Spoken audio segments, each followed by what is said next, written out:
다양한 사람들과 만나다 보면 어떤 사람과는 이야기할 때 왠지 모르게 불쾌하고 은근슬쩍 비꼬는 것 같은 농담으로 말한 건데, 그것에 대해서 말하면 왠지 나만 쪼잔해지는 것 같고 그 자리에선 웃고 돌아서지만 시간이 지날수록 우리의 대화가 자꾸만 생각이 나면서 뭔가 억울하고 답답한 느낌 들었던 그런 분들 계시지 않으세요? 생각해보면 뭔가 나를 좀 이기적이고 욕심쟁이고 게으르다고 생각하는 것 같아요. 그런데 나는 그렇지 않은데, 농담이지만 나를 왠지 좀 나쁘게 보는 것 같아서 불쾌함이 남게 되는 사람과의 대화. 이런 사람들은 대체 왜 이러는 걸까요? 그럼 이제 이분들의 입장에서 세상을 바라볼까요? 바꿔서. 지금까지는 우리가 그분에 대해서 느끼는 감정이라면 그분들은 도대체 어떤 생각, 어떤 감정으로 사는지 한번 살펴볼 건데요. 이분이 한번 경험하는 세상을 한번 보세요. 아침에 출근하는 길에 동료한테 이렇게 인사를 했더니 이 동료가 갑자기 인사도 안 하고 쌩하니 가버리는 거예요. 그래서 그것 때문에 뭔가 불쾌하고 못마땅한 감정이 드는 거예요. 나한테 기분 나쁜 거야? 뭐야? 이제 나를 대놓고 이제 무시하네? 이렇게 이분들은 생각한다는 거죠. 같이 운동하던 사람이 어느 날 나에게 다가와서 뭔가 친절하게 웃으면서 말을 걸면, 뭐야, 이 사람 나한테 뭐 바라는 게 있는 거야? 왜 이러지? 라는 생각을 자꾸만 하게 되는 거죠. 주변에 왠지 내가 호구로 보여질까 봐 일부러 센 척하게 되고, 왠지 내가 이용당할까 봐, 나만 부당한 대우를 받을까 봐 불안하고 경계를 자꾸 갖게 되는 것이죠. 그래서 이분들은 상대의 의도를 부정적으로 해석하게 되는 경향성이 좀 있으세요. 그래서 나도 모르게 수동 공격적이고 따가운 그런 태도를 취하게 된다는 거예요.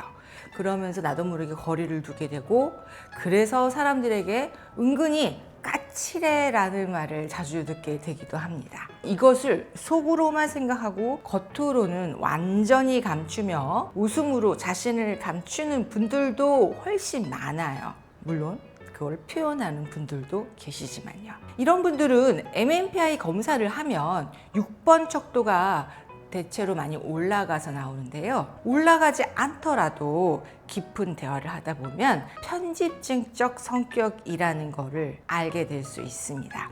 여러분 좀 편집증 많이 들어보시지 않으셨나요? 우리가 흔히 알고 있는 건 의부증, 의처증 이런 것들로 여러분들이 좀 익숙하실 거예요. 이런 분들은 자신이 그러는 줄을 모르고 무의식적으로 이렇게 행동하고, 사람들도 나처럼 이렇게 행동하고 생각할 것이라고 너무나 당연하게 생각하고 계신 분들이 많이 있습니다.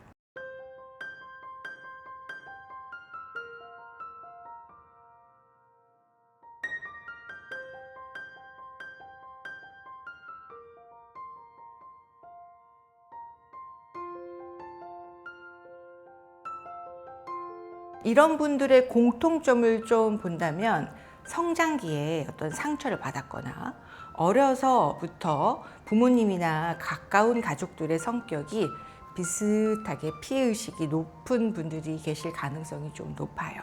특히 부모님과 어려서 함께 생활하면서 그들이 세상을 바라보고 부정적 감정을 느끼게 될 때 상대와 환경을 탓하고 원망하는 것을 보면서 그러한 마음 구조가 그대로 아이 마음에 그대로 자리 잡게 된 거죠. 그리고 항상 자녀에게 야, 너 그 친구 너무 믿지 마. 시간 지나면 아무 의미 없으니 너가 잘 되는 게 중요한 거야. 라는 식의 어떤 말들을 많이 듣고 자랐을 거예요. 혹시 여러분들은 어떠신가요? 나도 어렸을 때 부모님으로부터 이런 말을 듣고 우리 엄마가 또는 우리 아빠가 세상에 대해서 부정적으로 말하고 평가하고 험담하면서 그런 말들을 나와 자주 공유하지는 않으셨나요? 그런 말들을 들을 때요, 아이들은요, 아 맞아, 우리 엄마는 그렇지 않은데 저 사람은 정말 좀 문제야. 뭔가 왠지 나는 저러지 말아야지, 이런 느낌과 생각들을 갖게 되는 거죠. 특히나 어린 시절 친구와의 관계에서 배신을 당했거나 따돌림을 당한 경험을 하고 이것을 제대로 해결하지 않고 그냥 넘어간 경우라면 이런 아픈 경험을 다시 하지 않기 위해 마음의 문을 열지 않고 상대방을 항상 의심해 가면서 많은 에너지를 자신을 보호하고 방어하는 데 쓰게 되면서 관계가 어그러지게 되는 것입니다. 이런 피해의식적 사고에서 벗어나는 첫 번째 단계는요, 알아차림입니다. 물론 이것이 가장 어려운 단계이기도 한데요.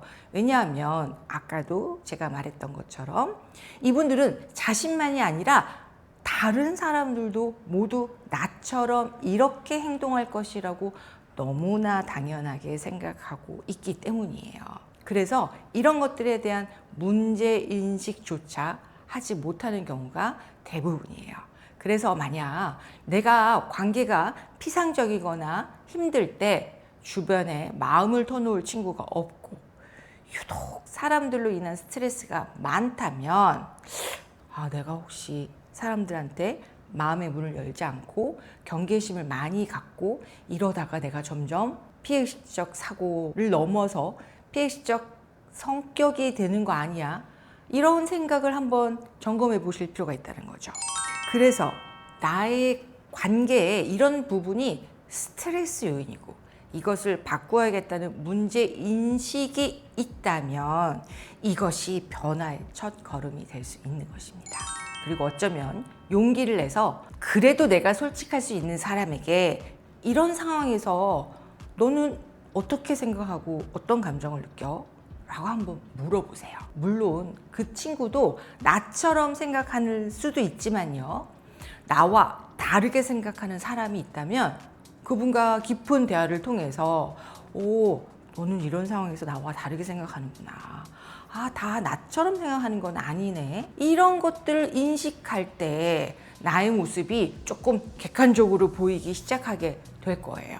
사람은 태어날 때 마치 백지처럼 태어나지만 성장하면서 시간이 흐르면서 예상하지 못했던 사건과 사고로 상처와 스트레스를 받게 되는데요. 이 과정에서 이것을 어떻게 해석하고 처리하느냐에 따라서 성장하는 사람과 상처투성이로 점점 불신과 경계심이 높아지는 사람으로 나뉘게 된다고 해요.